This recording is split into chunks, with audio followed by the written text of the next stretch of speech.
بسم اللہ الرحمن الرحیم، السلام علیکم۔ آپ دیکھ رہے ہیں چوتھا ستون، میں ہوں جواد فیضی۔ ناظرین، ایک شخص اس نے خواب دیکھا کہ پاکستان میں ہمیں عزت، احترام، آبرو، پاکستانیت کا خیال رکھتے ہوئے اس کلچر کو بدلنا چاہیے جس میں شخصیت پرستی ہو، جس میں کرپشن ہو، جس میں جمہوریت ہو، جس میں عوامی مسائل کا حل ہو۔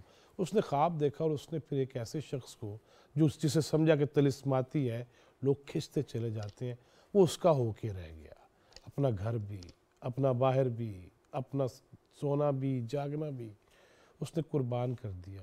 لیکن پھر وہ دیکھتا ہے کہ جس کو وہ میرے ہاتھوں کے بنائے ہوئے وہ جب آ گئے ہیں، لیڈر بن گئے ہیں، تو پھر کرپشن شروع ہو گئی ہے۔ فورن فنڈنگ آتی ہے تو ممنوع فورن فنڈنگ، اٹھ کھڑا ہوتا ہے، جہاد شروع کر دیتا ہے، عدالت کا دروازہ کھٹکھٹاتا ہے، زنجیر عدل ہلاتا ہے، اور پھر اس کو کون کون سی دھمکی نہیں دی گئی، کس کس لفظ کا سامنا نہیں کرنا پڑا جو میں یہاں بیان نہیں کرنا چاہتا۔ وہ ڈٹا رہتا ہے۔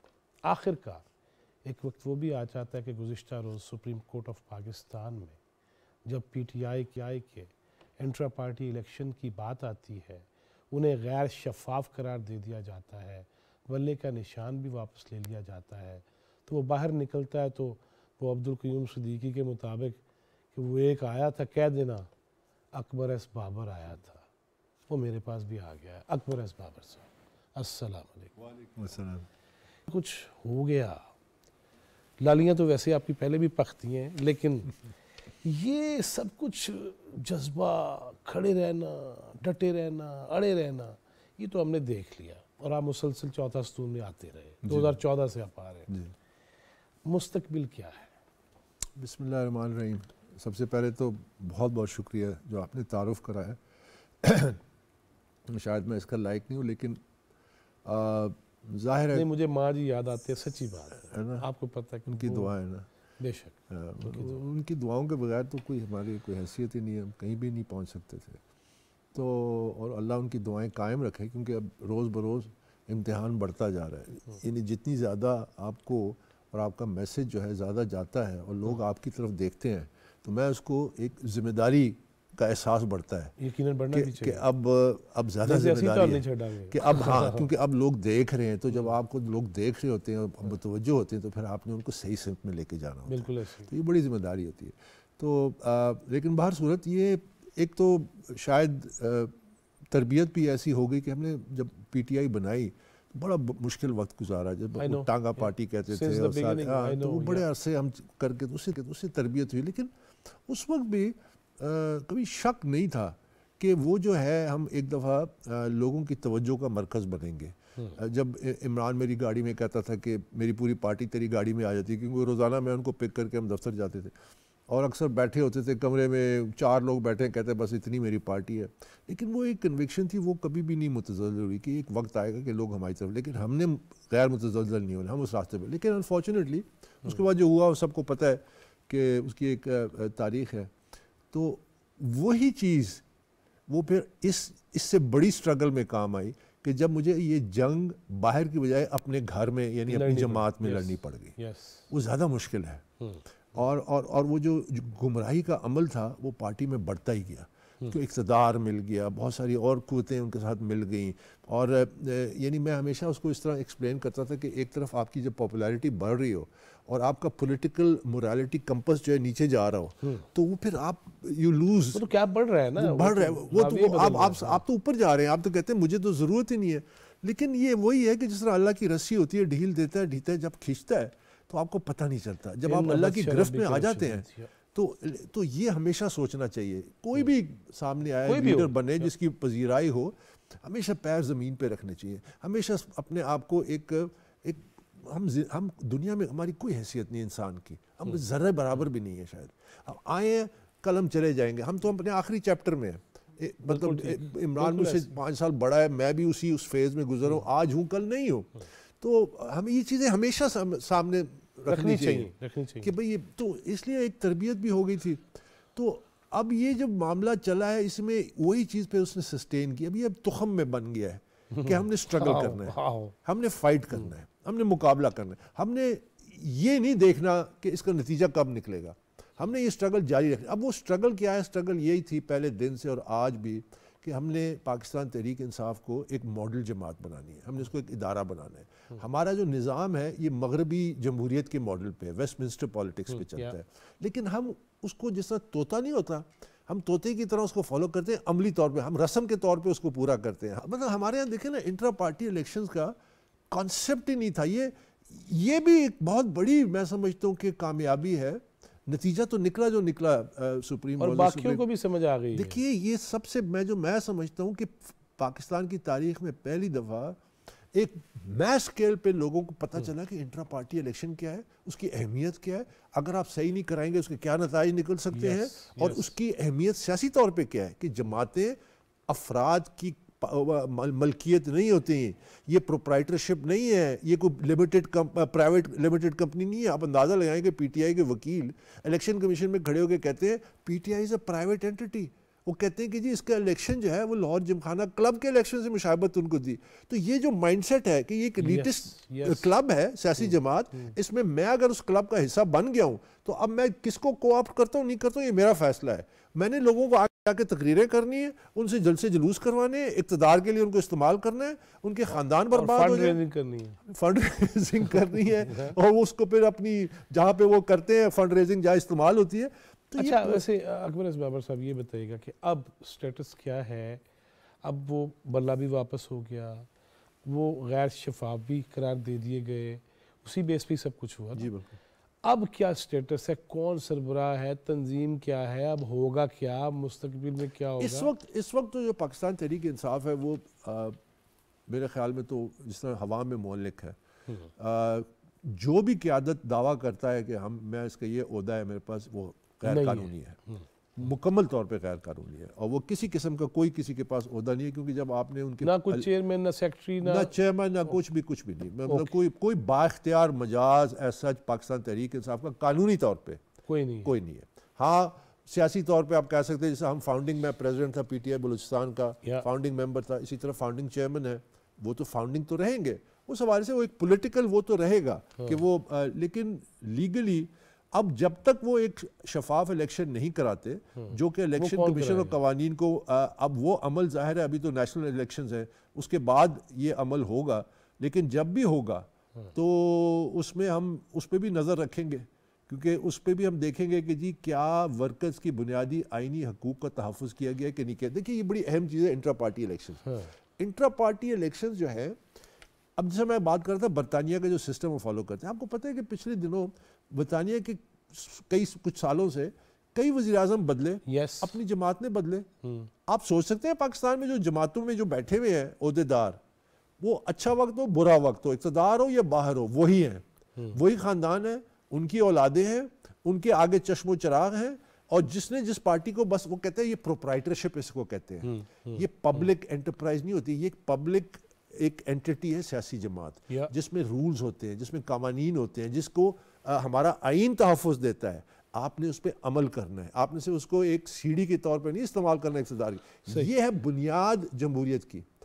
پہلی دفعہ پاکستان کی تاریخ میں ہماری سپریم کورٹ آف پاکستان نے اس بنیادی جو حقوق ہیں اس کا تحفظ کیا، اور اس پہ جو فیصلہ دیا، جمہوریت کی روح ہے، جمہوریت کی وہ ایک فیصلہ جو ہے وہ آگے فیوچر کے لیے آپ کا ڈائریکشن سیٹ کرے گا. دیکھیے اگر آپ چاہتے ہیں کہ پاکستان میں ایک جمہوری انقلاب آئے، اس کی بنیاد یہ ہے.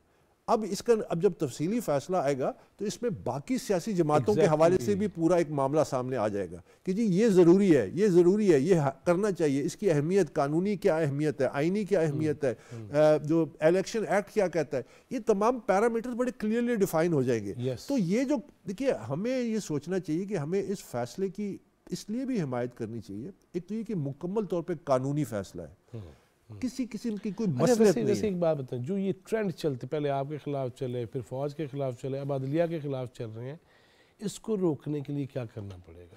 دیکھیے جھوٹ کا علاج سچ ہے. سچ جتنا زیادہ آپ پروموٹ کریں گے تو جھوٹ خود بخود نیچے ہو جائے گا. اب مثلا سپریم کورٹ میں پاکستان کی تاریخ میں پہلی دفعہ وہاں سے لائیو ٹرانسمیشن براڈ کاسٹ ہوئی ہے. میں سمجھتا ہوں یہ کریڈٹ جاتا ہے موجودہ جو چیف جسٹس آف پاکستان ہے، جنہوں نے یہ ایک انٹروڈیوس کرا ہے. اب جب آپ کی 2 دن کی پروسیڈنگز ہوئی وہ عوام کے سامنے تھی کہ ججز کا کیا کانڈکٹ تھا, کن ایشوز پہ بات کی, جو وکیل تھے ان کا کیا جواب تھا, ان کی کیا میرٹس تھے, ان کی کتنی تیاری تھی. مثلا میں آپ کو مثال دیتا ہوں, آپ کے سامنے ہم کئی سال سے میں آ رہا ہوں, جب بھی کوئی پی ٹی آئی والا کہتا ہے جی یہ تو ممبر نہیں ہے, اس کو تو نکال دیا گیا ہے, میں آ کے رونا روتا تھا کہ بھائی میں ممبر ہوں, میرے حق میں فیصلے آئے ہیں الیکشن کمیشن کے, میرے حق میں فیصلے آئے ہیں ہائی کورٹ کے, نہیں جی وہ ممبر نہیں ہے. آپ نے دیکھا کہ سپریم کورٹ کے سامنے انہوں نے شروع میں کیا موقف اختیار کیا, جی یہ ممبر نہیں ہے. پھر حامد خان نے تسلیم کیا یہ فاؤنڈنگ ممبر ہے. انہوں نے کہا جی کتنے فاؤنڈنگ ممبر تھے, وہ کہتے ہیں 8 سے 12. ٹھیک ہے, اچھا اس نے کہا اچھا آپ کہتے ہیں پر اب نہیں ہے. انہوں نے کہا اچھا آپ ثبوت دے دیں کہ کب سے نہیں ہے, آپ نے کب سے نہیں ہے, کوئی کاغذ تو دکھائیں گے ان کو پارٹی سے نکالا ہے, کوئی شو کاز نوٹس دیا, کچھ تو کیا. ہاں جی ہم دے دیں گے.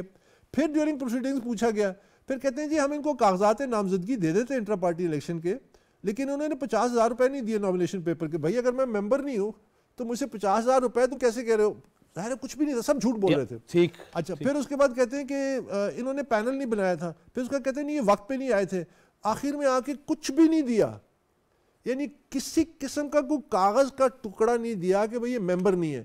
تو اب مجھے بتائیں کہ اس صورتحال میں سپریم کورٹ کیا فیصلہ کرے. وہ ظاہر یہ کہے گی کہ جی اس نے پورے فیصلے لگا دیے ہیں, ایویڈنس دے دیا ہے, پیچھے کیا رہ گیا, پیچھے کیا رہ گیا. اچھا مجھے ایک بات بتائیں جی, آپ نے گزشتہ پروگرام میں اسی جگہ پہ بیٹھ کے یہ بات کہی تھی کہ ہم جو پرانے کچھ لوگ ہیں مخلصین ہیں وہ ہم اکٹھے ہیں اور اکٹھے ہو کے ہم ایک نئی شکل دیں گے, وہی جو اصل تھی, جو روح تھی. ٹھیک ہے, وہ پروسیس کہاں تک پہنچا ہے؟ اب تو بہت آگے چلا گیا ہے, کیونکہ اب ظاہر ہے کہ لوگ دیکھتے بھی ہیں نا, حالات کو دیکھتے ہیں. ہمارے تھوڑا سا جو لوگ ہیں نا ہمارے, یہ ہماری دیکھیں ایک تو یاد رکھیں کہ ہمارے اگر حالات یہاں تک پہنچے ہیں تو اس میں ایک تو لیڈرشپ کا پرائمری رول ہے کہ لیڈرشپ نے دھوکے دیے ہیں, عہد اپنے وفا نہیں کیا, اس نہج پہ انہوں نے پہنچایا خود. بالکل, لیکن اس میں ہم لوگوں کا, میرا آپ کا, ہم سب کا بھی ہم ایک ذمہ داری ہے. ہم لوگ بھی انے بات چلنے لگے تھے, تھوڑی سی ہوا کا رخ دیکھتے ہیں, ہم بھی تھوڑا سورج کو چڑھتے سورج کی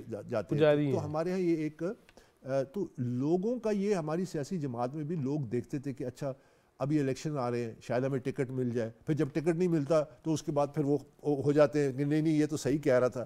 ہمیں یہ چیز لیکن یہ جو کیریکٹر بلڈنگ ہے نیشن کی, یہ لیڈر کا کام ہوتا ہے. ہماری لیڈرشپ نے کیریکٹر بلڈنگ نہیں کی. جب آپ کیریکٹر بلڈنگ کرتے ہیں تو پھر آپ کو اشارے پہ پولیس کو کھڑا کرنے کی ضرورت نہیں ہوتی, اس وقت اشارے پہ خود لوگ رک جاتے ہیں. ایگزیکٹلی, کیونکہ آپ کی تربیت ہوتی ہے. جاپان کے بچے جب اسکول میں تربیت لیتے ہیں تو جب وہ اسٹیڈیم میں میچ دیکھنے جاتے ہیں تو خود وہاں سے صفائی شروع کر دیتے ہیں, کیونکہ وہ اپنے اسکول میں پوچا مارتے ہیں. ایگزیکٹلی, یہ وہ تربیت ہے کیریکٹر بلڈنگ کی. ہم نے وہ نہیں کی, ہم نے تو گند پھیلانا سیکھا. ہم نے ایگزیکٹلی, سچی جو بات ہے, بالکل صحیح ہے. تو یہ ہے وہ چیز جس کے نتیجے میں اب ہم جیسے لوگ جن کی تربیت ایسے ہوئی اور پھر ایک سٹرگل سے گزرے. اچھا جی, آپ کل کو کیا دیکھ رہے ہیں کہ کس صورت میں پی ٹی آئی ایک جماعت کے طور پہ ہی رہے گی, اور کیا آپ بلہ ہی واپس لینا چاہیں گے یا کوئی اور انتخابی نشانہ آپ کے ذہن میں ہے؟ انشاءاللہ بلہ مجھ سے پوچھا کہ یہ آپ الیکشن میں کیوں نہیں حصہ لے رہے, میں نے کہا بلے کے بغیر میں کیسے الیکشن میں. اچھا, یعنی کہ بلہ مجبوری ہے. بلہ ہمارا سمبل ہے. بائی دا وے بلہ میں لے کے آیا تھا پی ٹی آئی کے لیے اگست 2002 میں گیا تھا الیکشن کمیشن. وہ ڈاکومنٹ بھی ہم نے لگایا سپریم کورٹ کے لیے, ہم نے وہ ڈاکومنٹ بھی لگایا کہ آپ لینے گئے تھے. میں لینے گیا تھا. یہ دیکھیے یہ لیٹر ہے, یہ میں نے جمع کرایا ہے. جسٹس ارشاد صاحب تھے چیف الیکشن کمیشن, ٹھیک ہے, میں نے ان کو دیا. یہ فوٹو لگی ہوئی ہے, یہ دیکھیے میں کاغذات جمع کرا رہا ہوں کہ جس کے نتیجے میں بلہ پی ٹی آئی کو ملا. تو مجھے بہت عزیز ہے یہ بلہ, لیکن مجھے اس سے زیادہ اہمیت اس بات کی ہے کہ یہ فوکس بلے پہ نہیں ہے, یہ سمبل کا ایشو نہیں ہے. ایشو یہ ہے کہ کیا تمام سیاسی جماعتوں کے جو ورکر ہیں ان کے کیا آئینی جو حق ہے کہ وہ اپنی قیادت کا انتخاب کر سکیں, کیا آپ ان کو دیں گے کہ نہیں دیں گے. اور اگر آپ ان کو نہیں دیں گے تو پھر آپ کیسے جمہوریت کے دعوے دار ہیں؟ آپ اپنی جماعت میں اپنی جمہوریت نہیں کر سکتے. آپ کہتے ہیں ان کے بنیادی آئینی حقوق, پھر آپ جا کے کہتے ہیں ہمیں لیول پلینگ فیلڈ دیں. آپ نے اپنے ورکروں کے بنیادی آئینی حقوق پہ ڈاکہ ڈالا اور پھر آپ کہتے ہیں نہیں ہم عوام کے لیے. تو آپ عوام کے لیے نہیں ہیں, آپ صرف اقتدار کی جنگ لڑ رہے ہیں. یہ وہ پرنسپلز ہیں جو ابھی اسٹیبلش ہونا باقی ہیں, جس کی طرف یہ فیصلہ ایک مائل سٹون ہے. اچھا ویسے مجھے اکبر ایس بابر صاحب 9 مئی کا واقعہ ہو, عدت مدت نکاح, یہ ساری چیزیں ہوں, پھر یہ فورن فنڈنگ ممنوع, جو فنڈنگ ہے اس میں آپ خود گئے, اس ساری چیزیں دیکھ کے جی کیا کس طرح دوبارہ یقین کر لیا جائے کہ پی ٹی آئی والے جو ہیں وہ دودھ نہائے بن جائیں گے؟ کیا بن جائیں گے؟ دودھ نہائے بن جائیں گے. نہیں یہ جو اس وقت آپ کو نظر آ رہی ہے تو کبھی بھی نہیں دودھ نہائے بنیں گے. یہ نہیں ہے, ان کو صاف کرنا ہے, ہم نے ان کو کلین کرنا ہے. ہم نے ورکر کی طاقت پہ, ورکر کی مرضی سے ڈیموکریٹکلی ہم نے وہاں اکاؤنٹیبلٹی لے کے آنی ہے, سسٹمز کو لانا ہے. لیکن اب میں آج بھی آپ کے فورم سے میں آج بھی یہ آفر کر رہا ہوں کہ میری کوئی ضد نہیں ہے, میری کوئی انا نہیں ہے, مجھے کوئی عہدہ نہیں چاہیے پارٹی کا. 2 دفعہ مجھے پارٹی کے فاؤنڈنگ چیئرمین نے سیکرٹری جنرل کا آفر کیا. کسی قسم کا مجھے عہدہ نہیں چاہیے, میں کسی قسم کا مرتبہ نہیں چاہتا ہوں, لیکن راہ راست چاہیے. اس پارٹی کو میں نے ادارہ بنانا ہے, اس پارٹی کو جمہوریت اس کے اندر لے کے آنی ہے, اکاؤنٹیبلٹی لانی ہے, ٹرانسپیرنسی لانی ہے, میرٹ لانا ہے, نیچے سے لیڈرشپ کو آنے دینا, ایک سسٹم بنانا ہے تاکہ پاکستان کے سامنے ایک بہتر قیادت سامنے نہیں تو پھر وہ مہاتما کے قرون اولا کے جتنے لوگ ہیں پھر تو انہیں بھی سائڈ پہ کرنا پڑے گا. وہ خود بخود ہو جائیں گے. دیکھیں نا, اب حالات کا ٹرینڈ اس طرف ہے, لیکن اب وہ وقت ہے کہ ابھی بھی میں اسی راستے پہ کھڑا ہوں. میں کہتا ہوں کہ میری کوئی ڈیمانڈ نہیں ہے, میری کوئی ضد نہیں ہے, تو مل کے بیٹھ کے اور یہ, لیکن وہ ایک سنجیدہ ایفرٹ ہونی چاہیے اور اس میں راستہ بڑا کلیئر ہے. 1 2 3 4 5 کر کے وہ راستہ تعین کریں اور اس پہ ایک ٹائم لائن کے اندر اس پہ آپریٹ کریں, اس پہ عمل کریں اور اس جماعت کو واپس اس کعبہ قبلہ اس کا ٹھیک کریں جس مقصد کے لیے جماعت بنی تھی. دیکھیے اب نقصان آپ تو میرا نچنے نو دل کردہ اور ریاست مدینہ کو انتخابی نعرے کے طور پہ استعمال تو نہیں کریں گے؟ نہیں, ہرگز نہیں. دیکھیے میں تو سمجھتا ہوں کہ سیاست میں سب سے بڑا جو نعرہ ہوتا ہے وہ آپ کا عمل ہوتا ہے. دیکھیے مجھ سے لوگ سوال کرتے ہیں بہت ساری چیزیں, میں ان کو یہ ایک جواب دیتا ہوں, دیکھیں میری پیچھے اب ایک تاریخ ہے, 2011 سے میں سٹرگل کر رہا ہوں. میں نے کہا اب میرا اعمال سامنے رکھ لیجئے, اب بتائیے کہ میرے اعمال کیسے تھے, کیا میں اس راستے پہ چلوں گا کہ نہیں چلوں گا. وہ شہادت ہوتی ہے ہر شخص کی, کیریکٹر کی, کہ وہ کیسے ہم نے بہت مشکل حالات بھی میں نے فیس. کتنا ٹائم فریم دیتے ہیں اس پارٹی کو پھر سے آپ جو چاہتے ہیں اس میں کتنا عرصہ لگ جائے گا؟ 6 مہینے سال لگیں گے. 6 مہینے سال لگیں ہاں لگیں گے, الیکشن کے بعد ہی یہ معاملہ, کیونکہ اب تو یہ سارا الیکشن سال تک نہ لے کے جائے, 9 مہینے تک لے جائے تو ٹھیک ہے. لیکن اللہ خیر کرے گا. دیکھیے آج اگر نیت بن جائے نا کہ چلو راہ راست پہ چلتے ہیں, چلو مل کے سب طے کرتے ہیں کس راستے پہ کیسے چلیں گے, اس کی کیا وہ جو مراحل کیسے طے کرنے ہیں. میں اگر یہ ہو گیا, آپ مجھے دیکھیں گے ہی نہیں ٹی وی پہ, میں گھر میں سکون سے بیٹھ کے دیکھ رہا ہوں. نہیں, ایک دفعہ تو میں آپ کو لے کے آؤں گا جب یہ بن جائے گا, بلکہ اس سے پہلے بھی ملاقات ہوگی. آپ کا آنے کا بہت شکریہ. اب آپ کچھ کہنا چاہ رہے ہیں؟ میں بس یہ کہہ رہا تھا, دیکھیے کہ بس یہاں تک پہنچے ہیں, انشاءاللہ منزل تک بھی پہنچ جائیں گے. اللہ منزل وہ رکھے جس میں پاکستانیت ہو, پاکستان کا مقام بلند ہو. بہت شکریہ اکبر اس بابر صاحب. ناظرین, مجھے یہ ایک وقفے پہ جانا ہے اور وقفے کے بعد بات کریں گے کہ باقی سیاسی جماعتوں کے جو منشور ہیں اس میں دفاعی, معاشی طور پر, اخلاقیات کے حوالے سے بڑے تند و تیز بیانات شروع ہو چکے ہیں باقی. اور بلاول صاحب بھی آج فل ٹائم ٹھا مار رہے تھے. سیاست میں ہوتا ہے, شدت آتی ہے, لیکن کیا اصل جو ایشوز ہے اس پہ نظر رکھنی ہے یا بس ہم نے اپنی سیاست کرنی ہے؟ اس پہ بات کریں گے ایک وقفے کے بعد. ہمارے ساتھ ہی رہیے گا.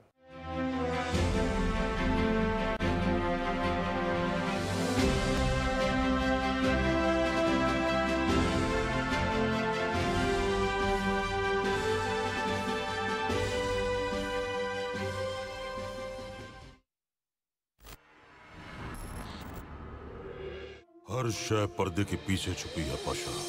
سائے نظر آتے ہیں لیکن حقیقت پوشیدہ رہتی ہے. وہ عبدالحمید ہے جو چاہے کرنے کی طاقت رکھتا ہے. ہم جرمانہ عائد کریں گے اور اپنی پوری رقم واپس حاصل کریں گے. میں اشرف عزیز کو ایسا سبق سکھاؤں گا کہ اب وہ کچھ بھی کرنے سے پہلے 1000 بار سوچے گا. اور اب انہیں محتاط رہنا ہوگا. ہم عبدالحمید کو مشکل میں ڈالنا چاہتے تھے مگر اس نے تو ہمیں ہی مشکل میں ڈال دیا. یہ کھیل ابھی ختم نہیں ہوا. ہمیں برباد کرنے کے لیے کتنی کوششیں کی جا رہی ہیں. یہ تابوت میں ہماری آخری کھیل ہوگی. اب بھی کوئی غدار ہمارے اندر موجود ہے. بیسم صاحب کو چھوڑ دو. غدار احمد پاشا, یہ سب ان کا منصوبہ تھا. ریاست کے ساتھ غداری کرتے ہوئے تمہیں شرمندگی نہیں ہوتی؟ آپ نے یہ سب کچھ کس کے کہنے پر کیا؟ سلیم پاشا. میں بتاؤں تمہیں کہ یہ راستہ کس طرف جاتا ہے؟ تمہاری موت کی طرف.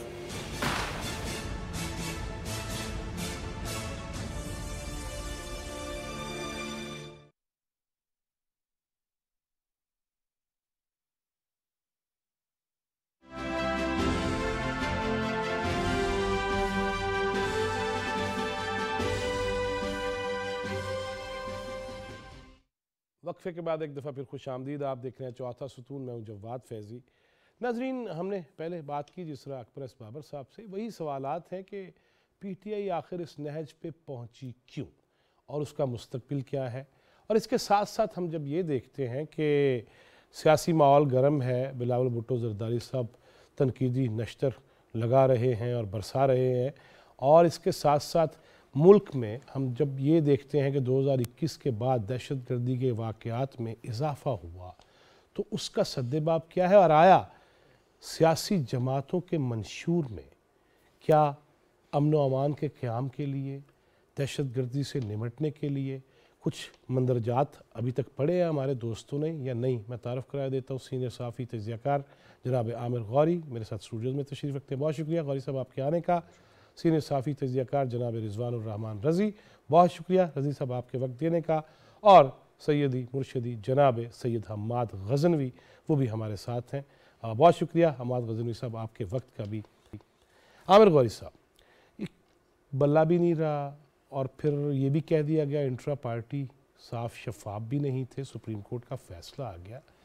کیا سمجھتے ہیں مستقبل کیا ہے پی ٹی آئی کا، اور کیا بانی اراکین یا جو رہنما تھے جو آغاز میں چلے، جو سائڈ پہ ہوتے چلے گئے یا کر دیے گئے، ان کو دیکھ رہے ہیں آپ مستقبل میں پی ٹی آئی کی قیادت سنبھالتے ہوں؟ جواد، ایک دفعہ پھر آپ کا بہت شکریہ پروگرام میں بلانے کا. دیکھیں، اس کا ایک جواب ایک تو یہ ہے کہ جیسا آپ نے انٹرو میں کہا کہ پی ٹی آئی یہاں کیسے پہنچی، اس کا ایک جواب تو یہ ہے کہ عمران خان صاحب کی شخصیت میں اس کا جواب ہے. اگر آپ 1996-97 سے اب تک کا سفر دیکھیں تو ان کے ساتھ کوئی ایسا شخص نہیں کھڑا جو ان کے ساتھ پارٹی کے اندر آغاز میں شامل ہوا تھا، جن کی یہ خواہش تھی کہ پاکستان کا اگر نظام جو ہے وہ 2 پارٹی سسٹم کی طرف بڑھ رہا ہے، اور ان کو پیپلز پارٹی اور پاکستان مسلم لیگ جو اب نواز ہے اس سے امیدیں نہیں تھیں. تو انہوں نے کہا کہ ایک امید ہے نئی کہ شاید نئے لوگ آئیں گے. اس کے اندر لوگ جو تھے وہ پڑھے لکھے بھی تھے، کمیٹڈ بھی تھے، ان کی کچھ اپنے خیالات تھے پاکستان کی سیاست کے بارے میں، اور انہوں نے بہت سارا وقت ضائع کیا. I am sorry to use the word Imran Khan صاحب کے ساتھ، اس لیے کہ عمران خان صاحب جو ہیں وہ سوائے اپنی شخصیت کے کسی اور شخصیت کو برداشت کرنے کا مادہ نہیں ہے ان میں. ہم نے بہت دفعہ لکھا، اس پہ بہت سی گالیاں بھی برداشت کی، تنقید بھی، اب بھی پڑھ رہی ہیں. ہاں، کہ ان سے زیادہ بڑا میں نے تو اپنی زندگی میں نرگسیت پسند، جس کو ہم نارسسسٹ کہتے ہیں، نہیں دیکھا. اور وہی وجہ ہے کہ دیکھیں نا، انہوں نے آخر میں پارٹی کس کے حوالے کی؟ ایک بیرسٹر گوہر، جو مطلب 2021 میں آپ نے دیکھا نا جو کل کورٹ میں ہوا ہے کہ آپ کب شامل ہوئے اس پارٹی میں، وہ ریسنٹلی، یعنی کہ وہ جو شخص جیل میں ان کے ساتھ بیٹھے ہوئے ہیں، شاہ محمود قریشی، یا جس کو صدر بنایا پرویز الہی صاحب، یہ جو اس کے علاوہ ایک لمبی لسٹ ہے. اور دوسری طرف جن لوگوں نے ان کو یہاں تک پہنچایا فائنلی 2018 کا الیکشن جتوا کے، اگر انہیں بھی آپ نے ہر طرح کے نام جو ہے القابات دینے تھے اس وجہ سے کہ انہوں نے دیکھا بھائی آپ حکومت نہیں چلا سکتے.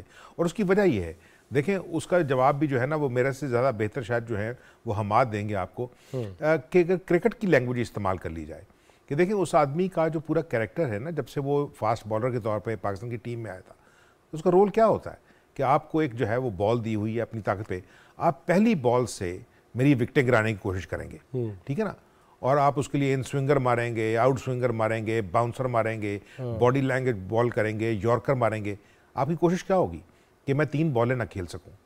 ایسے شخص سے جس کی ٹریننگ ساری زندگی کی اور ان کا ریکارڈ بڑا زبردست ہے کرکٹ میں، لیکن کیا ہے کہ اپنے مخالف کو کھڑا نہیں رہنے دینا، وہ ڈیموکریسی کے ذریعے، بات چیت کے ذریعے مسائل کیسے حل کرے گا. اور یہی انہوں نے کیا کہ میں 3 وکٹیں گرا دوں گا ایک بال مار کے. ہم نے کئی دفعہ خان صاحب سے پوچھا، خان صاحب یہ ہوتا نہیں ہے کرکٹ میں، اور نہیں تمہیں نہیں پتا.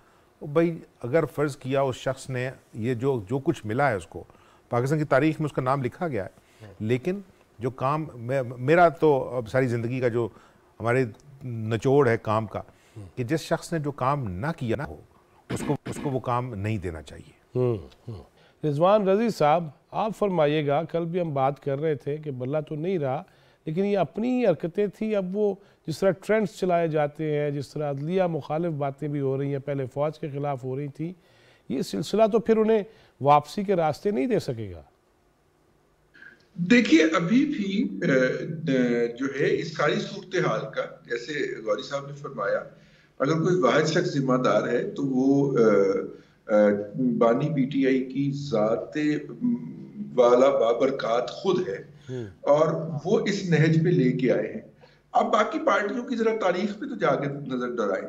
پیپلز پارٹی کو جب پتا چلا کہ بینظیر بھٹو صاحبہ کے باعث ان کی پارٹی پہ پابندی لگنے لگی ہے تو انہوں نے فوری طور پہ ایک اور پارٹی اپنی رجسٹر کروائی اور اس کو بھی ابھی تک آج تک انہوں نے رکھا ہوا ہے.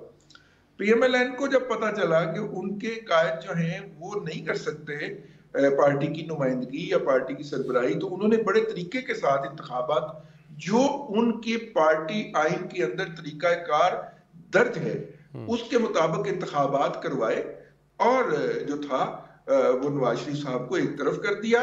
اگرچہ اس وقت بھی کال تو انہی کی چلتی ہے لیکن انہوں نے الیکشن کمیشن کے کاغذات پورے کرنے کے لیے ڈیمانڈ پوری کرنے کے لیے ایک اور نیا چیئرمین منتخب کر دیا.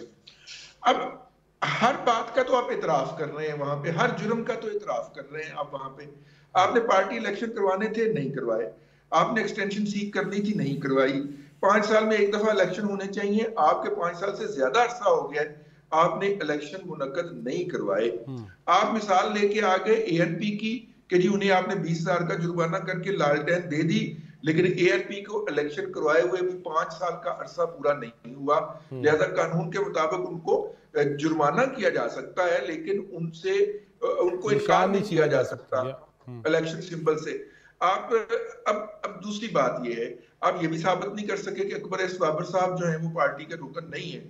آپ یہ بھی ثابت نہیں کر سکے کہ پارٹی جو ہے اس کے انتخابات جو ہیں وہ شفاف جو منعقد ہوئے اس میں میرا مطلب ہے کہ آپ اندازہ فرمائیں کہ جو اس وقت فیس پارٹی الیکشن کنٹیسٹ کرنے کے لیے جو فیس ہے وہ اس کا کوئی ریکارڈ نہیں ہے آپ کے پاس. وہ جی ہم نے نقد ہی پکڑ لی تھی, اچھا جی 50,000 روپیہ صدر نے نقد ہی فیس ان کو عطا دی تھی اور 91 ان کے جو ہیں وہ عہدیدار منتخب ہوئے ہیں تو وہ 91 کے 91 کا 50,000 روپیہ انہوں نے نقد ہی پکڑ لیا تھا. میرا مطلب ہے آپ تمام وائلیشن کریں اور اس کے بعد اونس آ جائے کہ عدالت جو ہے وہ لبرل سٹانس لے جی اس کے اوپر, جاندی کرے جی جسے پنجابی میں کہتے ہیں, معاف کر دے جی, نظر انداز کر دے. کیوں کر دے؟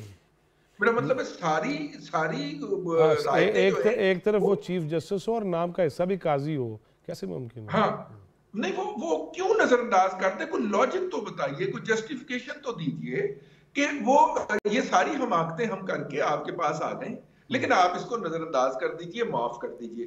لیکن میں پھر کہتا ہوں دیکھیے معاف کرنا اگر تو قانون کے مطابق بات ہو رہی ہو نا تو پھر تو قانون کے مطابق ٹھیک ہے, لیکن اگر معاف کرنا ہے نا تو معاف کرنا بھی اگلے شخص کا پریروگیٹو ہوتا ہے, معافی آپ کا رائٹ نہیں ہوتی.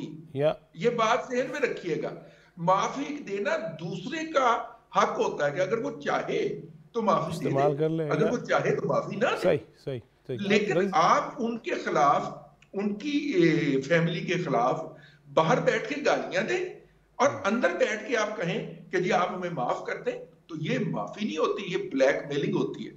تو میرا خیال ہے کہ قاضی صاحب نے شاید اسی پرنسپل کو سامنے رکھا ہے کہ قانون کے مطابق جو بھی فیصلہ تھا وہ انہوں نے دیا. دیکھیں وہ قانون کے مطابق جو ہے وہ خود اپنی اہلیہ کو بھی سامنے لے, قانون تو قانون ہے اور پھر سامنا تو کرنا پڑے گا. حماد غزنوی صاحب مستقبل کیا دیکھ رہے ہیں اور بانی اراکین جو ہیں یا جو رہنما ہیں انہیں آپ دوبارہ سے دیکھ رہے ہیں اصل وارثوں کی طرح, اصل قائدین کی طرح؟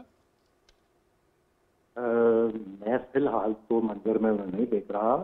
اس کی وجہ یہ ہے جس طرح میرے دوست بتا رہے ہیں ماضی کی صورتحال کہ ایک آدمی جو اپنی 5 حکومتیں اس طرح ایک کے بعد ایک توڑتا ہوا اس انجام تک پہنچا ہے تو وہ کس طرح آگے بہتری اس کی. اور آخری جو بات ان کی نشانی آئی ہے کہ اس وقت وہ دماغی طور پر کس مقام پر ہیں اور انہوں نے کیا سیکھا ہے سارے وقت سے اور یہ ساری ناکامیوں سے اور جس طرح سب کچھ تتر بتر ہو گیا ان کا, تو انہوں نے اس سے کیا سبق سیکھا ہے کہ آخری جو ان کا مضمون تھا دا اکانومسٹ میں وہ آپ کی اگر نظر سے گزرا ہو تو کس قسم کی اس میں اس سے لگتا ہے کہ خان صاحب نے صفر کچھ بھی نہیں سیکھا اس سارے عمل سے. اور وہ ایک بھاگتے ہوئے جیسے کہتے ہیں نا, بھاگتا ہوا بھینسا جب آ رہا ہوتا ہے تو اس کو اگر آپ چکر ماریں گے تو آپ کا سر 2 نیم ہو جائے گا, آپ کی کھوپڑی پھٹ جائے گی, بھینسے کا تو کچھ نہیں ہوتا. تو یہ کام ہے جو خان صاحب نے پہلے بھی کیا اور آج بھی کر رہے ہیں. اور وہ ہمارے اسٹیبلشمنٹ یعنی ہماری فوج کے بارے میں عجیب و غریب ایک دنیا میں تاثر پھیلانے کی کوشش کرتے ہیں، اور پھر اس کے ساتھ وہ انٹرنیشنل جو پلیئرز ہوتے ہیں یعنی امریکہ کو بھی گالی نکالتے ہیں کہ اس نے سازش کی اور مجھے نکلوایا، آج تک وہ یہی بات کرتے جا رہے ہیں، بلکہ اس میں کچھ اضافہ بھی فرمایا ہے کہ اب وہ سنجیدہ ہو گئے ہیں کہ ہاں میں نے اڈوں سے انکار کیا تھا، پہلے وہ یہ بات نہیں کرتے۔ اچھا خیر، اس ساری صورتحال سے اب پتہ یہ لگتا ہے کہ خان صاحب میں تو بہتری کی کوئی امکانات نہیں ہے، تو وہ سمجھتے ہیں کہ میں اپنی یہ چالاکیاں وغیرہ، جیسے میں چالاکی کا لفظ میں نے اس لیے بولا ہے کہ یہ آپ نے دیکھا ہے کہ جو ایک نظریاتی پارٹی سے ٹکٹوں کا ارینجمنٹ انہوں نے کچھ کیا ہوا تھا، چالاکی اس کو کہتے ہیں، سیدھی حرکتیں، یعنی باوقار طریقے سے کوئی کام کرنا، ایک پوائنٹ آف ویو، ایک سانس پہ آپ کھڑے ہیں، چلیے آپ اسی کی عزت کمائیے، تو وہ بھی نہیں، یہ ایک عجیب سا مائنڈ سیٹ ہے۔ کہاں صاحب ہمیشہ سے یہ کرتے ہیں کہ بے وقار گفتگو بھی کرتے ہیں وہ، آپ جس کا سارے ملک میں ایک رونا بھی ہے کہ انہوں نے کیا کلچر ہمیں دیا، اور اپنے رویوں میں بھی اور ذاتی زندگی میں بھی، اور اپنے ان کے دوست احباب، اور جو منہ پہ ہاتھ پھیر کر وہ لوگوں کو دھمکیاں دیا کرتے تھے کہ کسی کا اے سی کروا دوں گا، کسی کا ہیٹر کروا دوں گا، یہ سب باتیں نہیں اب بھی ہاتھ پھیر پھیر کے دیکھ رہے ہیں وہ جی، وہ ان کا جو مائنڈ سیٹ ہے وہ ان کو دوبارہ واپس آنے نہیں دے رہا۔ یہ آپ دیکھیے نا، ایک آدمی جب وہ جیل میں ہوتا ہے تو وہ خاص ایک پالیسی بناتا ہے، انہیں آج تک یہی بات کوئی نہیں سمجھا سکا کہ سیاست میں آپ خاص طور پہ جو معروضی حالات اس ملک کے ہیں، آپ 2 قدم آگے چلتے ہیں، 1 قدم پیچھے بھی رکھنا پڑتا ہے آپ کو، بڑی بنیادی بات ہے۔ تو اگر عمران خان کو یہی بات آج تک سمجھ نہیں آ سکی تو اب آگے کیا ان کو اس عمر میں 71 سال میں کیسے یہ بات سمجھائی جائے کہ یہ تو طریقہ کار جو آپ نے اختیار کیا ہوا ہے، آپ کو تو کوئی کسی بہانے آپ کو انٹرنیشنل گارنٹور بھی نہیں ملے گا، آپ کو تو کوئی ضامن بھی میسر نہیں آ سکتا کہ آپ کو کوئی کہہ دے کہ آئے تھے اس ملک میں بھیج دیں، ہم اسے یہاں رکھ لیں گے 2 سال۔ آپ کا تو جیل سے نکلنا بھی ایک عذاب ہے، کس طرح آپ کو کہاں ڈالا جائے، کہاں بھیجا جائے، کیونکہ آپ پر کوئی ٹرسٹ کرنے کے لیے تیار ہی نہیں ہے کہ آپ وہاں جا کر کیا گفتگو شروع کر دیں، آپ کو ریاست کے خلاف ہی شروع ہو جائے، آپ تو کسی حد تک بھی جا سکتے ہیں۔ تو آپ یہ اپنے آپ کو یہ دھکتے چلے جا رہے ہیں، ابھی تو دھکنے کا عمل جاری ہے، ابھی تو یہ ڈھلان پر یہ سنگ جو ہے یہ ڈھلان پہ جا رہا ہے، تو پہلے رکے گا ایک دفعہ اور اس کے بعد یہ کہیں اوپر چڑھنا شروع ہوگا، تو ابھی تو بہت دور ہے معاملہ۔ جو آپ نے پوچھا نا کہ پارٹی آپ کو کچھ سمجھتی نظر آ رہی ہے یا عمران خان کا کیا معاملہ ہے، دوبارہ کو کم بیک کر سکیں گے، دیکھیے ان کی جو ایک وہ پولیٹیکل پارٹی ہے، بہت بڑی پولیٹیکل پارٹی ہے، اس کی سپورٹ بھی ہے، سارا کچھ ٹھیک ہے، لیکن اگر آپ خود ہی اپنے آپ کو دھکیلتے دھکیلتے آخر آپ کامیابی سے جیل تک بھی پہنچ گئے ہیں، اور اس سے آگے آپ کا ارادہ باہر نکلنے کا تو کہیں دور دور تک نظر نہیں آ رہا، یہ ایک آشوبناک صورت ہے۔ یہ ویسے بھی یعنی ملکی صورتحال پہ اگر آپ نظر ڈالیں تو یہ ایک آدمی کے طرز سیاست نے اس ملک کی ساری سیاست کو اپ سائڈ ڈاؤن کر دیا۔ یس میں ایک راؤنڈ اور بھی عامر غوری صاحب یہ فرمائیے گا کہ ہم یہ بھی دیکھ رہے ہیں بلاول بھٹو صاحب نے آج بڑی دھواں دار تقریر کی اور پھر نون لیگ کی قیادت پہ تنقید بھی کی، آپ کیا دیکھ رہے ہیں کہ ایک طرف معاشی مسائل ہیں، ایک طرف دہشت گردی ہے، پھر الیکشن تو اس میں بھی ہونے بھی چاہیے اور ہوں گے، لیکن اس میں آپ یہ دیکھ رہے ہیں کہ یہ شدتیں اور حدتیں کم ہوں اور ملک کی سیکیورٹی کے حوالے سے سیاسی جماعتوں کے منشور میں کوئی نمایاں چیزیں دیکھ پا رہے ہیں آپ؟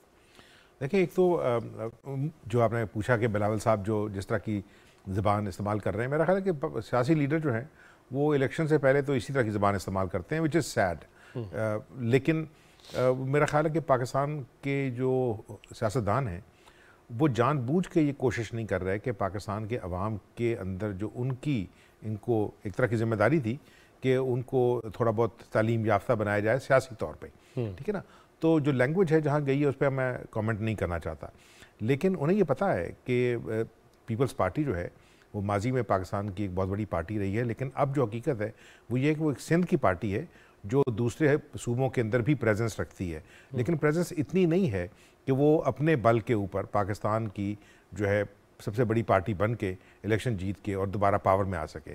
پنجاب کی ڈائنامکس بڑی جو ہے مختلف طریقے سے چینج ہوئی ہیں پچھلے 10 سال کے اندر، اور اس کے اندر چونکہ مقابلہ جو تھا وہ اب پنجاب کے اندر ایک پنجاب کے لیڈر کا دوسرے پنجاب کے لیڈر کے ساتھ ہو گیا، جو دوسرے لیڈر بنے ہوئے تھے درمیان میں وہ چھوٹے رہ گئے ہیں، جس طرح پاکستان مسلم لیگ کاف ہے کہ وہ اب ایک فیملی کی بھی جماعت نہیں رہ گئی، جو نئی پارٹی بنی ہے استحکام پارٹی، وہ ابھی دیکھیں نا اگر نون سے وہ ایڈجسٹمنٹ مانگ رہی ہے تو اس کا مطلب ہے اپنے بل کے اوپر وہ اپنی 15-20 سیٹیں جیتنے کے قابل نہیں ہے، تو وہ یہ چاہ رہے ہیں کہ ہمارا مقابلہ نہ کرے۔ لیکن سوال جو آپ نے پوچھا ہے نا کہ یہ جو ہے سارا معاملہ، دیکھیں اگر نواز شریف کی پارٹی، یہ بہت بڑا اگر ہے، جتنی سیٹیں جیتنا چاہتی ہے، اگر وہ اتنی سیٹیں جیت بھی جائے تو جو ووٹ پڑے گا، یہ چیز ہم نے عمران خان سے کہی تھی جب وہ وزیر اعظم بنے تھے کہ دیکھیں آپ پاکستان کے وزیر اعظم تو بن گئے، لیکن آپ کو احساس رکھنا چاہیے کہ آپ کو جو ووٹ پڑے ہیں سارے ملک میں، ایک تو سارے کے سارے یہ کہنا نا کہ پاکستان کے 24 کروڑ عوام اس دا یہ جب یوز ہو رہا ہے 24، اس وقت 18 کروڑ ہوں گے، 19 کروڑ تھے کہ میرے ساتھ ہیں، انہیں کہنا اس طرح نہیں ہے۔ جو ووٹ جن لوگوں نے ڈالے ہیں، اگر وہ 40% ہیں یا 20% ہیں، ان کے بھی 32% لوگوں کے ووٹ آپ کی طرف ہیں، تو اس کا مطلب ہے کہ 68% پاکستان کے لیڈر آپ نہیں ہیں۔ تو ایک تو آپ ان کے لیڈروں کو گالی گلوچ کرنا بند کریں، ان کو جھوٹا کہنا بند کریں، ان کے خلاف یہ کر دیں گے وہ کر دیں گے، جو قانون کہتا ہے اس کے تحت اگر پکڑ ہوتی ہے بالکل کریں، لیکن پھر بھی یاد رکھیں کہ آپ پاکستان کے 68% کے وزیر اعظم نہیں ہیں۔ آپ کو اپنے کانڈکٹ سے یہ پروو کرنا پڑے گا کہ اب آپ پاکستان کے وزیر اعظم ہیں، مسلم لیگ نون کے وزیر اعظم نہیں ہیں، یا پی ٹی آئی کے وزیر اعظم نہیں ہیں، یا پیپلز پارٹی کے وزیر اعظم نہیں ہیں۔ کیا پاکستان کے جو پولیٹیشنز ہیں وہ اتنے زیادہ میچور ہوئے ہیں؟ مجھے ابھی بھی تھوڑا سا شک ہے، لیکن چونکہ اب چیلنجز جو ہیں نا وہ سیاست سے آگے چلے گئے ہیں جواد، اکانومی جو ہے وہ سب سے بڑا چیلنج ہے۔ اس وجہ سے کہ اگر دیکھیں صرف 2.5 کروڑ 3 کروڑ لوگ جو ہیں وہ اس دفعہ پہلی دفعہ ووٹرز کی لسٹ میں آئے ہیں، ہو سکتا ہے وہ سارے لوگ ووٹ نہ ڈالیں، لیکن جو ڈالیں گے ان کا ووٹ پہلی دفعہ کاؤنٹ ہوگا۔ یہ ان میں سے میجورٹی جو ہے نا وہ ان امپلائڈ ہے۔ پاکستان کے اندر جو میڈین ایج ہے، اگر وہ فرض کیا لیٹ سے مان لیتے ہیں 30 ہے، لیٹ سے اس سے ہے تو کم، لیکن یہ سارے وہ لوگ ہیں جو ٹیکس نیٹ میں نہیں آئے، جن کے لیے کوئی نوکریاں نہیں ہیں۔ پاکستان کے اندر ریاست جو ہے وہ کمزور ہو چکی ہے، یعنی گورنمنٹ کے طور پہ، امپلائر کے طور پہ ان کے ڈپارٹمنٹس میں نوکریاں نہیں ہیں۔ تو جو سب سے بڑا ایشو ہے وہ امپلائمنٹ ہے، اس کے بعد ایکسٹریمزم ہے۔ اس معاشرے کے اندر بے پناہ شدت پسندی آ چکی ہے۔ اگر یہ لوگ اپنی لینگویج اس طرح استعمال کریں گے نا کہ جی بلہ کا شکار جو ہے بلہ یہ کرے گا اور تیر یہ کر دے گا اور شیر ساروں کو کھا جائے گا، تو یہ کہ یار مہربانی کریں، جمہوریت ملک آگے بڑھنے دیں، اور جمہوریت جو ہے نا وہ معاملات ایک دوسرے کے ساتھ بیٹھ کے معاملات کو سالو کرنے کا، اور ان میں سے یقین کریں کوئی اتنا غریب نہیں ہے جتنا پاکستان کا ایک عام آدمی غریب ہے۔ یہ سارے لوگ جو ہیں یہ لوڈڈ ہے پیسے سے، اور اگر یہ مسائل حل نہیں کر سکتے تو یہ شرمناک بات ہے۔ حماد غزنوی صاحب جس طرح غوری صاحب فرما رہے ہیں کہ سیکیورٹی ایشوز ہیں، دفاعی معاملات ہیں، لیکن اس پہ اگر ہم جلتی پہ تیل ڈالتے چلے جائیں گے، اپنے الفاظ کے چناؤ کے حوالے سے بھی محتاط نہیں ہوں گے، تو کدھر جائیں گے پھر ہم؟ پہلے تو یعنی ہم نے جو الیکشن کی بات کر رہے تھے تو پہلا ہمارا ٹارگیٹ تو یہی ہونا چاہیے نا کہ ہم ایک پرامن الیکشن کروانے میں کامیاب ہو جائیں، اور جس طرح کہ ہمیں کچھ نظر بھی آتا ہے، کچھ دھمکیاں ہمیں ملتی ہیں، یعنی آثار کچھ ایسے نظر آتے ہیں کہ کوئی کہیں گولی چل گئی، کہیں کچھ ہو گیا، خاص طور پہ ناردرن جو ہمارے علاقے ہیں، تو ہمیں ایک تو محفوظ الیکشن جو ہے اس کو انشور کرنا چاہیے۔ تو اس میں ایک کی شرائط جو ہیں وہ بہت سی ہیں، لیکن اس میں ایک شرط یہ بھی ہے کہ ہم نفرت کی سیاست نہ کریں۔ تو نفرت کی سیاست کے جو مرکزی کردار ہیں وہ تو اس وقت خود شامل نہیں ہیں سیاست میں، براہ راست سیاست میں شامل نہیں ہیں، تو اس سے بھی ایک توقع ہے کہ نفرتوں کی سطح وہ نہیں ہوگی جو کہ اندیشہ تھا کہ اگر وہ صاحب بھی اس سیاست میں اس وقت شامل ہوتے ہیں۔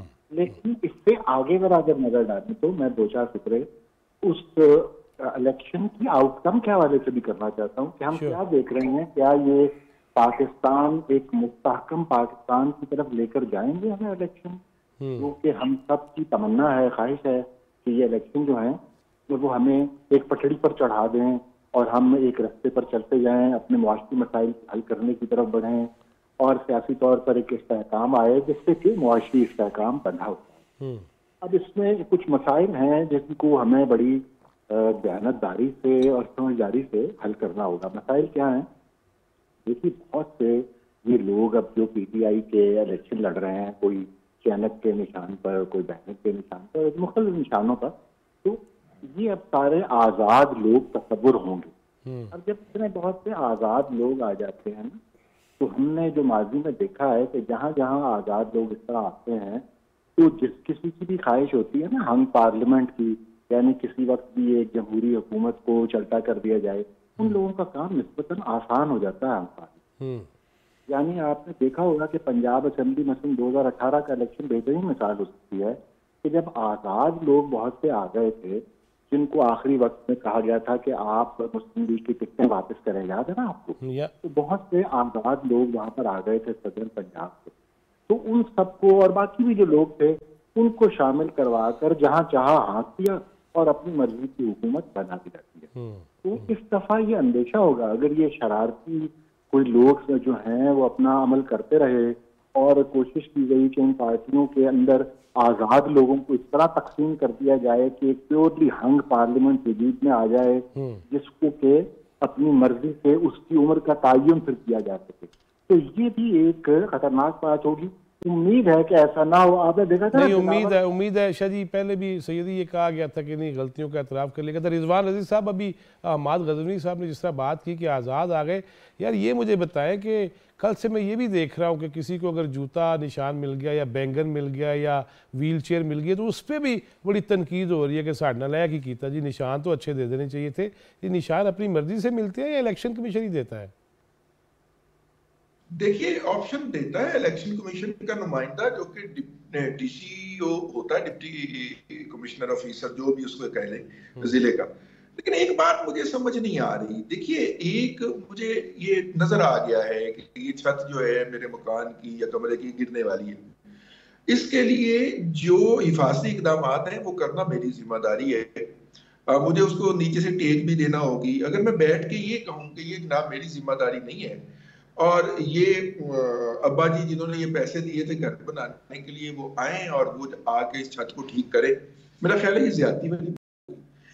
اب کل دیکھیے نا ان کے وکیل علی ظفر صاحب نے سپریم کورٹ کا فیصلہ سن کے باہر نکل کے کہا کہ ہمیں تو پہلے دن سے یہ توقع تھی کہ یہ فیصلہ آئے گا. ارے بھائی اگر آپ کو پہلے دن سے توقع تھی تو آپ نے آلٹرنیٹو کیا کیا اس کا؟ انہیں اپنی بکل کا پتا تھا نا بھئی، وہ تو انہیں پتا تھا کہ ہم نے جو بات عمالی کر رکھی ہے تو اس کا نتیجہ یہی نکلنا ہے یا یہی نکل سکتا ہے، اور پھر انہوں نے اس کا اعتراف بھی کر لیا. اوکے، لیکن دوسری آپ نے کیا اسٹریٹجی رکھی ہوئی تھی؟ وہ اسٹریٹجی کہ جس کے اندر جناب وہ ڈار صاحب جو تھے وہ لاہور پریس کلب میں پریس کانفرنس کر کے دڑکی لگا گئے. میرا مطلب ہے اس سے بہتر آپشن بھی ڈھونڈا جا سکتا تھا نا اگر آپ کو پتا تھا کہ آپ کے ساتھ یہ ہونے لگا ہے. دیکھیے ایک بات. دوسری بات ابھی میرے دونوں سینئرز نے کی اور انہوں نے بات کی کہ یہ جو لینگویج اور انتہا پسندی آ گئی ہے اور اس وقت خاص طور پہ وہ پاکستان کے اندر سے جنریٹ نہیں ہو رہی، اوورسیز سے ہو رہی ہے جہاں پہ پاکستان کا قانون نہیں لگتا. دیکھیے اگر تو آپ نے قوم کے اندر، پہلی تو بات یہ ہے کہ یوتھ کا ایک بہت بڑا گروہ ہے جو بے روزگار ہے اور اس کو روزگار ہم بغیر تکنیکی تربیت دیے یا ٹیکنیکل ٹریننگ کے بغیر ہم ان کو بے روزگاری کے اس کنویں سے نہیں نکال سکتے. یہ بالکل ٹھیک کہا. بہت شکریہ رضوان رضی صاحب آپ کا، سید حماد غزنوی صاحب آپ کا، جناب عامر غوری آپ کا. ناظرین یہ تو طے ہے کہ سیاسی جماعت کو اس ملک کے جو بیسک ایشوز ہیں اس میں دفاع ہے، اس میں امن و امان ہے، اس میں کلچر بھی ہے، طرز تخاطب، اس کے الفاظ کے چناؤ، مخاطب کرنا، یہ ہماری تہذیب تھی. اور اگر ہم کسی بھی علاقے میں چلے جائیں، پنجاب ہو، سندھ ہو، کے پی کے ہو، بلوچستان ہو یا دیگر علاقے ہوں، تو ہر ایک اپنی اس تہذیب پہ فخر کرتا ہے کہ ہمارے ہاں آپ جناب ہیں، تشریف لائیے، بیٹھیے. یہ تو کار نہیں ہونا چاہیے. آخر یہ گلہ مجھے حضرت مولانا فضل الرحمان سے کرنا ہے. وہ واپس آئے تو ایئرپورٹ پہ کسی نے آوازہ کسا تو ان کے کارکنوں نے جو کیا، مولانا آپ کے کارکنوں کو یہ نہیں کرنا چاہیے تھا. انہوں نے یقیناً بدتمیزی کا کلچر فروغ دیا، انہوں نے بد تہذیبی کا کلچر فروغ دیا، انہوں نے بڑے کی عزت کرنا چھوڑ دی، چھوٹے پہ شفقت کرنا چھوڑ دی. بلکہ بہت سارے واقعات تو یوں گھوم رہے ہیں جو میں ذکر بھی نہیں کر سکتا، میری زبان پہ بھی نہیں آتے. ایسا نہیں ہونا چاہیے، ہاتھا پائی تک نہیں جانا چاہیے. اللہ تعالیٰ پاکستان کو دشمنوں کی سازشوں سے محفوظ رکھے اور ہمیں آسانیاں تقسیم کرنے والا بنائے. جواد فیضی چوتھا ستون ٹیم کو اجازت دیجیے. اللہ نے